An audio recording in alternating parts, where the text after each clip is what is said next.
YCP దారి చూపింది, TDP దాన్ని అనుసరిస్తోంది. ఎవ్వరు ఎదురైనా, ఎవరేమనుకున్నా, ఎవరు అడ్డొచ్చినా భయపడేది లేదు, మంచి చెడు ఆలోచించేది లేదని అధికార పార్టీ ప్రతినిధులు డిసైడ్ అయ్యారు. మన, తన, అవతలి పార్టీ, మన పార్టీ అన్న తేడా లేకుండా దోచుకునే ప్రక్రియకు తెరతీశారు. మన పార్టీ వాడే కదా, పోయి సాయం అడుగుదామని టీడీపీ క్యాడర్ ఎవరైనా ప్రయత్నిస్తే వెంటనే ఒక కొటేషన్ చెప్పేస్తున్నారు. అంత డబ్బులు ఇస్తేనే పనులు, అలాగైతేనే రండి, లేకపోతే చాలా మంది లైన్లో ఉన్నారని తెగేసి చెబుతున్నారు. దాంతో గత్యంతరం లేక తమ వాళ్ళకే డబ్బులు కట్టి పనులు చేయించుకుంటున్నారు. వైసీపీ హయాంలో టీడీపీ కోసం పోరాడినోళ్ళు, జైలుకెళ్లినోళ్ళు, ఆస్తులు అమ్ముకొని పార్టీకి పెట్టినోళ్ళు కూడా ఇప్పుడు సొంత పార్టీ వాళ్లకు లంచాలిచ్చి పనులు చేయించుకోవాల్సిన దుస్థితిలోకి నెట్టబడ్డారు. ఇదేం కర్మరా బాబు అని తలలు పట్టుకుంటున్నారు. చిన్న పనికి కూడా ఒక రేటు పెట్టేశారు. ఇచ్చాపురం నుంచి రాయదుర్గం వరకు ఇదే పరిస్థితి కనిపిస్తోంది. కొన్ని రోజుల క్రితం మద్యం టెండర్ల విషయంలో పెద్ద రాద్ధాంతమే జరిగింది. ఆన్లైన్ దరఖాస్తులు చెయ్యకుండానే సొంత పార్టీ వాళ్ళు కొందరిని అడ్డుకున్నారు. ఇప్పుడు ఇసుక విషయంలోనూ అదే జరుగుతోంది. ఎవరిని రానివ్వటం లేదు. ఇదంతా ఒక వంతైతే ఇప్పుడు రేషన్ షాపుల డీలర్లుగా ఉండాలన్నా కూడా లంచాలు ఇవ్వాల్సిందేనట. అదేంటయ్యా, మేము 2 దశాబ్దాలుగా పార్టీలో ఉన్నాం, నారా లోకేష్ నాయకత్వంలో పనిచేస్తున్నామని చెప్పుకున్నా కూడా ఏ ప్రయోజనము కలగటం లేదు. 3 లక్షలు పట్టుకురా, పని చేయించుకో అని పంపించేస్తారా అని క్యాడర్ ప్రశ్నిస్తోంది. గ్రామాల్లో చిన్న పోస్టులకు కూడా ఒక రేటు పెట్టేశారట.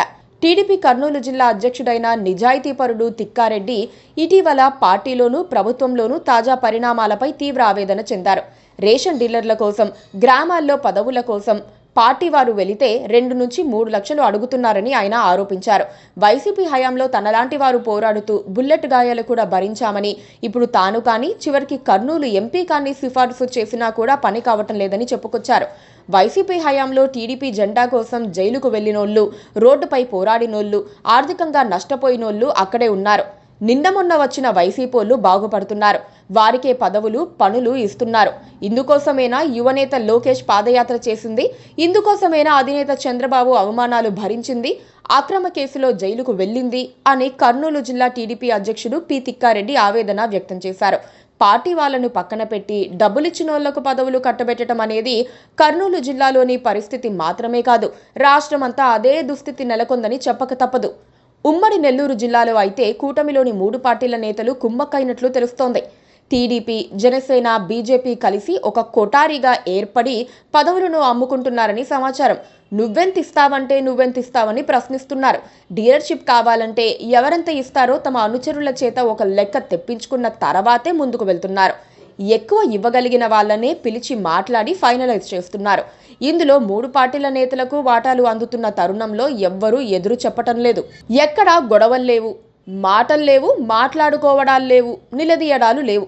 డబ్బులు ఇవ్వగలిగిన వాళ్ళు, ఇచ్చేందుకు ఇష్టపడిన వాళ్లే వెళ్ళి కలిసే పరిస్థితి ఉంది. పెత్తనం ఎవరిది, ఎవరు పదవి ఇప్పించగలరన్నది చూసుకొని వెళ్లి కలవటం మంచిది. పార్లమెంటు సభ్యుడినో, ఎమ్మెల్యేనో కలిస్తే పని అయిపోతుందని అనుకోవడానికి కూడా వీల్లేదు. కొన్ని సందర్భాల్లో వాళ్ళ చేతుల్లో ఏమీ ఉండటం లేదు. ఇన్ఛార్జీలు కూడా పనులు చేయించగలుగుతున్నారు. ప్రస్తుతం ఎంపీలను ఎవ్వరూ లెక్క చేయటం లేదన్న వార్తలు కూడా వస్తున్నాయి.